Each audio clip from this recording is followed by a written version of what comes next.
ऊपर वाले की करनी पर भरोसा रखो। मोटिवेशनल भगवान की कहानी। बहुत समय पहले की बात है। एक गांव में मनोहर नाम का एक व्यक्ति रहता था। वो गांव में रहकर की छोटा मोटा काम करके अपना जीवन यापन करता। मनोहर भगवान पर बहुत विश्वास रखता था। गांव में जब भी किसी के साथ कुछ अच्छा होता तो वो मंदिर जाकर भगवान से हमेशा उस चीज़ के लिए धन्यवाद बोलता। लेकिन गांव में जब कभी किसी के साथ कुछ बुरा होता तो वो भगवान के सामने जाकर उनसे सवाल करने लगता। सवाल करने के बाद वो अक्सर ये बोलता कि भगवान, आपने उसके साथ अच्छा नहीं किया। अगर आपकी जगह मैं होता तो सब कुछ ठीक कर देता। मनोहर के सवाल करने की इस आदत से तंग आकर एक दिन भगवान उसके सामने प्रकट हो गए। उन्हें देखकर मनोहर आश्चर्य से भर गया। भगवान बोले, मनोहर, तुम हमेशा किसी का बुरा होने पर मेरे पास आकर मुझसे सवाल करने लगते हो और ये सोचते हो कि अगर तुम मेरी जगह होते तो सब कुछ सही होता। जैसा तुम सोचते हो ये सब उतना आसान नहीं है। मुझे हर किसी के लिए सही व्यवस्था करनी पड़ती है। एक जगह पर खड़े रहकर धैर्य से लोगों की प्रार्थनाएं, सुख दुख, गुस्सा ये सब सुनना और किसे क्या देना है या किससे क्या लेना है ये सब तय करना आसान नहीं होता। मनोहर बोला, प्रभु, आपका काम तो आसान ही है। आपकी तरह मैं भी दिन भर धैर्य के साथ एक जगह पर खड़े रहकर ये सब कर सकता हूँ। मनोहर की बात सुनकर भगवान बोले, ठीक है, अगर तुम्हें लगता है कि तुम ये सब कर पाओगे तो आज पूरे दिन मेरी जगह खड़े रहकर तुम मेरी ज़िंदगी जियो। लेकिन एक बात ध्यान रखना, मंदिर में हर कोई अपनी इच्छा के अनुसार कुछ ना कुछ मांगेगा। कुछ अच्छा बोलेंगे तो कुछ बुरा बोलेंगे। तुम्हें सब उनकी बातें सुननी है और धैर्य के साथ अपनी जगह में चुपचाप खड़े रहना है और अपनी तरफ से कुछ नहीं करना है। मनोहर मान गया और एक दिन के लिए वो भगवान की जगह पर खड़ा हो गया। थोड़ा देर बाद गांव का एक धनी व्यक्ति मंदिर में आया और भगवान से बोला, प्रभु, मैं अपना कारोबार दूसरे गांव में भी करने जा रहा हूं। आप मुझ पर अपना आशीर्वाद बनाए रखना। प्रार्थना पूरी करने के बाद जब वो धनी व्यक्ति भगवान के पैर छूने के लिए नीचे झुका तो उसकी जेब से पैसों की एक गड्डी गिर गई। उसने उस पर ध्यान नहीं दिया और चला गया। भगवान की जगह पर खड़ा मनोहर ये सब देख रहा था और उसने सोचा कि उसे पैसे गिरने की बात बता देनी चाहिए, लेकिन शर्त के अनुसार उसने ऐसा करना उचित नहीं समझा। उसके जाने के तुरंत बाद मंदिर में एक गरीब व्यक्ति आया और उसने भगवान से कहा, प्रभु, गरीबी के कारण मेरे परिवार को 2 वक्त की रोटी मिलना भी बहुत मुश्किल हो गया है और ऐसे में मेरी माँ भी बीमार हो गई है। उसके इलाज के लिए भी मेरे पास पैसे नहीं हैं। प्रभु, मेरी मदद करिए। ऐसा कहकर जब वो गरीब व्यक्ति भगवान के चरण छूने लगा तो उसकी नज़र उन गिरे हुए पैसों पर पड़ी और भगवान का आशीर्वाद समझकर उसने वो रख लिए। मनोहर इस बार भी कुछ नहीं बोला और उसने गरीब व्यक्ति को वो पैसे ले जाने दिए। थोड़ा देर बाद मंदिर में एक व्यापारी आया जो कि समुद्र के रास्ते अपना व्यापार किया करता था। भगवान के पास आकर वो बोला, प्रभु, व्यापार की वजह से मैं 1 महीने के लिए समुद्र की यात्रा पर जा रहा हूँ। मेरी गैर हाजिरी में आप मेरे परिवार का ध्यान रखना और मेरी यात्रा को भी सुरक्षित बनाना। वो व्यापारी जैसे ही प्रार्थना पूरी करके मंदिर से निकलने लगा, इतने में वो धनी व्यक्ति पुलिस लेकर मंदिर में आ गया और उस व्यापारी की तरफ इशारा करते हुए बोला, मेरे बाद इस मंदिर में यहीं आया है और मेरे पैसों की गड्डी इसे ही मिली होगी। आप इससे पूछताछ करिए।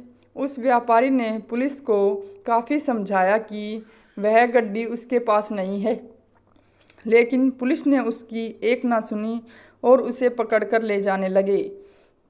भगवान बने मनोहर से ये सब देखा नहीं गया क्योंकि उसकी आंखों के सामने अन्याय हो रहा था और वो सोचने लगा कि अगर अब मैं कुछ नहीं बोला तो एक बेकसूर व्यक्ति को सज़ा मिलेगी और जो कसूरवार है वो आराम की ज़िंदगी जिएगा। ऐसा सोचकर मनोहर बोल पड़ा कि वह और उसने सारी बात बता दी। पुलिस उस गरीब व्यक्ति के पास गई और उससे पैसे लाकर उस धनी सेठ को दे दिए। व्यापारी को छोड़ दिया और समुद्र की यात्रा में निकल गया। मनोहर इस बात से बड़ा खुश हुआ कि उसने गलत होने से रोक लिया और जो सही था वही किया। लेकिन इस सब में उसने अपनी शर्त को तोड़ दिया और भगवान फिर से वहाँ आ गए। भगवान को सामने देखकर मनोहर ने गर्व के साथ उन्हें सब कुछ बताया। मनोहर की बात सुनकर भगवान बोले, आज तुमने अपनी चुप्पी तोड़कर मेरी सारी योजना को बर्बाद कर दिया। तुम्हें नहीं पता कि उस धनी व्यक्ति ने गलत कामों में से बहुत धन कमाया है। यदि उसमें से थोड़ा धन उस व्यक्ति की मदद में लग जाता तो उस धनी व्यक्ति के पाप कम होते। और वहीं तुमने उस व्यापारी को समुद्र की यात्रा पर भेज दिया, जबकि कल समुद्र में तूफान आने वाला है जिसमें उस व्यापारी का जहाज डूब जाएगा और वो जीवित नहीं लौट पाएगा। अगर पुलिस उसे ले जाती तो वो समुद्र यात्रा में नहीं जा पाता और उसकी जान बच जाती। वहीं दूसरी तरफ वो गरीब व्यक्ति उन पैसों से अपनी माँ का इलाज करा लेता। लेकिन अब वो जेल में बंद, जिसकी वजह से उसकी माँ का इलाज नहीं हो पाएगा और दुनिया से चल बसेगी। उसका परिवार अब और भी बदतर ज़िंदगी जीने पर मजबूर हो जाएगा। तुमने सब कुछ ठीक करने के चक्कर में सब कुछ बिगाड़ दिया। ये सब सुनकर मनोहर को एहसास हो गया कि जो भी ऊपर वाला करता है उसमें किसी न किसी का भला ही होता है और दूसरों के लिए एक सीख होती है। भगवान हर किसी के जीवन के बारे में सोचकर ही अपनी योजना बनाते हैं और उनके जीवन को चलाते हैं। भगवान की जगह लेना किसी इंसान के लिए आसान नहीं है। मनोहर मन ही मन बहुत दुखी हुआ और भगवान से माफ़ी मांगकर वहाँ से चला गया। कहानी हमें सिखाती है कि हमें कभी ऊपर वाले के किए पर शक नहीं करना चाहिए। वो जो भी करता है उसके पीछे कुछ ना कुछ वजह होती है।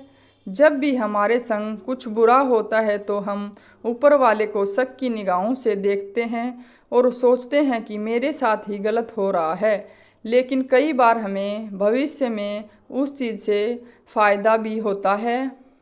ऐसा भी नहीं है कि हर बुरी चीज़ से हमें नुकसान ही होता है। कई बार कुछ चीज़ें हमारे सबक की तरह होती है और जिनके होने से हमारी ज़िंदगी बदल जाती है। भगवान जो कुछ भी हमारे या दूसरों के साथ करता है वो हर बार सही नहीं होता। भगवान हर बार जो फैसला हमारी ज़िंदगी के लिए लेता है वो हमारी सोच के अनुसार सही नहीं होता। ऐसे में हम ये सोचते हैं कि अगर मैं भगवान होता या भगवान की जगह होता तो ऐसा नहीं होने देता या फिर कुछ अलग करता या सबकी ज़िंदगी में सिर्फ खुशियाँ और पैसे दे देता। आज इस भगवान की मोटिवेशनल कहानी के जरिए आप ये सीखेंगे कि क्यों हमें ऊपर वाले की करनी पर शक नहीं करना चाहिए। वो जो करता है उसके पीछे कुछ ना कुछ कारण होता है।